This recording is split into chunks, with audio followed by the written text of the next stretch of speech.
নমস্কার, আমি সুজাতা। আজ আমার এই ভিডিওটি যদি আপনারা আমার YouTube channel thoughts of mind by Sujata থেকে দেখে থাকেন তাহলে অবশ্যই চ্যানেলটিকে সাবস্ক্রাইব করবেন। আর যদি আমার পেজ গানে গল্পে সুজাতা থেকে দেখে থাকেন তাহলে পেজটিকে অবশ্যই ফলো করবেন। আজ শোনাই অতি পরিচিত এক সেলিব্রিটির কথা। বাজিগার সিনেমাটি একটি সুপার ডুপার হিট সিনেমা হয়েছিল, এটা সবাই জানেন। এই বছর তার ২৬ বছর পূর্তি হলো। বাজিগার সিনেমাটির নেপথ্যে যে কাহিনীগুলো আমরা জানি না, আজ সেগুলো নিয়েই আলোকপাত করি। তখন আশিকি সিনেমাটি রিলিজ করেছে এবং আশিকি সিনেমার গান এবং স্টোরি দর্শক মহলকে নাড়িয়ে দিয়েছিল। এই সিনেমারই লেখক রবিন ভাটকে বলা হয় এই রকমই আরেকটি সুন্দর গল্প লেখার জন্য। তিনি অনেক হলিউড মুভি দেখতেন এবং প্রচুর বই পড়তেন।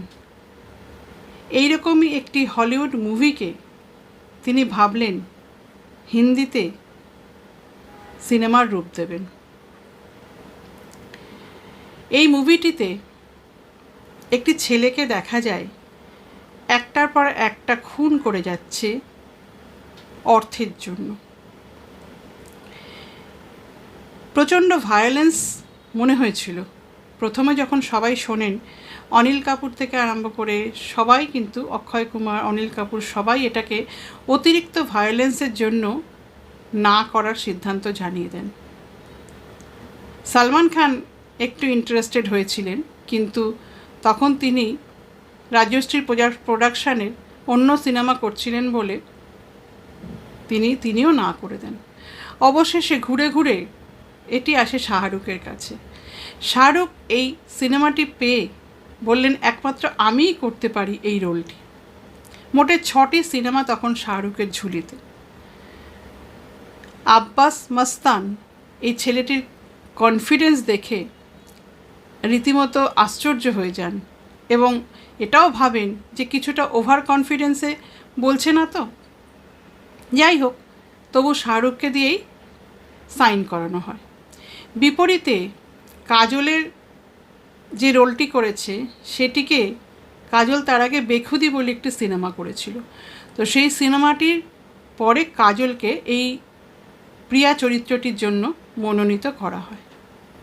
তার আগে শ্রীদেবীকে ভাবা হচ্ছিল এই দুটো রোলেই একসাথে করার জন্য, ডাবল রোল করার জন্য, অর্থাৎ প্রিয়া এবং তার দিদির চরিত্রে। কিন্তু একটি সিনে ছিল যেখানে শিল্পা শেঠিকে ওপর থেকে শাহরুখ খান ফেলে দেন। তো শ্রীদেবী তখন ছিলেন খুব টপ অ্যাক্ট্রেস, তাকে ওভাবে ফেলে দেবে সেটা দর্শক মহল নিতে পারবে না। সেই কারণে শ্রীদেবীকে আর ভাবা হয়নি। মাধুরীকে বলা হয়েছিল 25 লক্ষ টাকার বিনিময়ে শিল্পা শেঠির রোলটি করতে, কিন্তু ছবিতে সেকেন্ড লিড বলে মাধুরী না করে দেন। অবশেষে এমন একটি মুখ খোঁজা হতে শুরু করে যে খুব একটা বেশি পরিচিতি পায়নি। তাকে ওপর থেকে ওরমভাবে ফেলে দিলে দর্শক মহল অতটাও শকড হবেন না। খুঁজতে খুঁজতে অবশেষে শিল্পা শেঠির সন্ধান মিলল। এইভাবে কাস্টিং চরিত্রগুলো হলো। এরপর শিল্পা শেঠিকে ওভাবে কোনো কারণ ছাড়া যদি খুন করা হয় সেটাও দর্শক মহলে একটা ভয়ঙ্কর আলোড়নের সৃষ্টি হতে পারে। সেই ভেবে শিল্পা শেঠি এবং শাহরুখ খানের মধ্যে একটি প্রেমের সম্পর্ক দেখানো হয়। তারপর যখন শিল্পা শেঠির বন্ধুকে শাহরুখ খান খুন করেন তখন কিন্তু একটা জায়গায় বলা ছিল সে তার ছবিগুলো কুটি কুটি করে ছিঁড়ে চতুর্দিকে ছড়িয়ে দিতে, কিন্তু ফেলে দিতে। কিন্তু শাহরুখ খান ওখানে সে ছবিগুলো ছিঁড়ে নিয়ে নিজের মুখে দিয়ে চেবাতে শুরু করেন। এটা কিন্তু বলা ছিল না। তখন ডাইরেক্টর হঠাৎ চিৎকার করে ওঠে, এটা তুমি কী করছো? কিন্তু বাকিরা দেখলেন এত রিয়ালিস্টিক হলো ওই সিনটা, তো ওই সিনটা রেখেই দিলেন। তারপর চোখে কন্ট্যাক্ট লেন্স পরা এবং কন্ট্যাক্ট লেন্সটা সেই বেসিনের মধ্যে হারিয়ে যাওয়া, বেসিনের পাইপ ধরে কন্ট্যাক্ট লেন্সকে খোঁজা, এই প্রত্যেকটা সিনই কিন্তু শাহরুখ খান নিজের থেকে করেছিলেন। এগুলো কিন্তু স্ক্রিপ্টেড ছিল না, কিন্তু এগুলোই প্রচণ্ড আইকনিক হয়ে যায় পরে,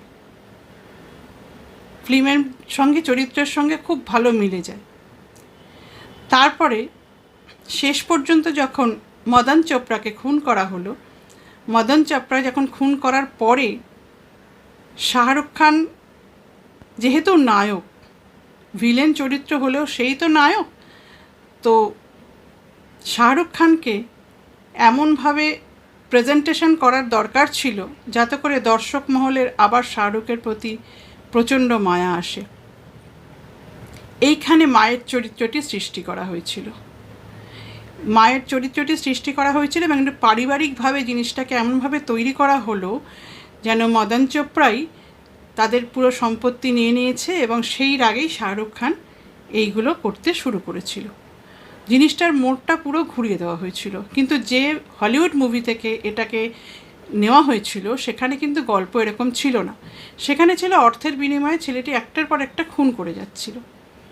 তো সেটাকে হিন্দি সিনেমার দর্শকদের কথা ভেবে এইভাবে একটা মোড় দেওয়া হয়েছিল এবং তার ফলপ্রসূ হিসাবে বাজিগার সিনেমাটি মারাত্মকভাবে হিট করেছিল, এটা আমরা সবাই জানি। সিনেমা হিট করার পর পুরস্কারের বন্যা বয়ে গেছিল, কিন্তু আব্বাস মাস্তান তখনও অতটা পপুলার হননি। শাহরুখ পুরস্কার নিয়ে প্রথম তাদের বাড়িতেই যান, তখন রমজান চলছিল, তো একসাথেই তারা গিয়ে রমজান পালন করেন। তখন আব্বাস মাস্তান বলেছিলেন যে পুরস্কার যখনই মানুষ পেতে আরম্ভ করে তখনই ডাইরেক্টর এবং ছবির অন্যান্য কলাকুশলীদের তারা ভুলে যায়, কিন্তু সেখানে শাহরুখের এই বিনয়ী মনোভাব তাদের সত্যি হৃদয় স্পর্শ করে গেছিল এবং তারা তখনই হয়তো বুঝেছিলেন ভবিষ্যতের কিং খান হতে চলেছেন এই শাহরুখ খান। সাফল্য তার কদম চুমেছে এবং একটার পর একটা হিট সিনেমা দিয়ে তিনি আমাদের দর্শককুলকে প্রচণ্ডভাবে খুশি করেছেন। এইভাবেই তিনি বেঁচে থাকুন এবং খুব ভালো করে হিন্দি সিনেমাকে আরও বিশ্বের দরবারে পৌঁছে দিক, এই কামনা করি।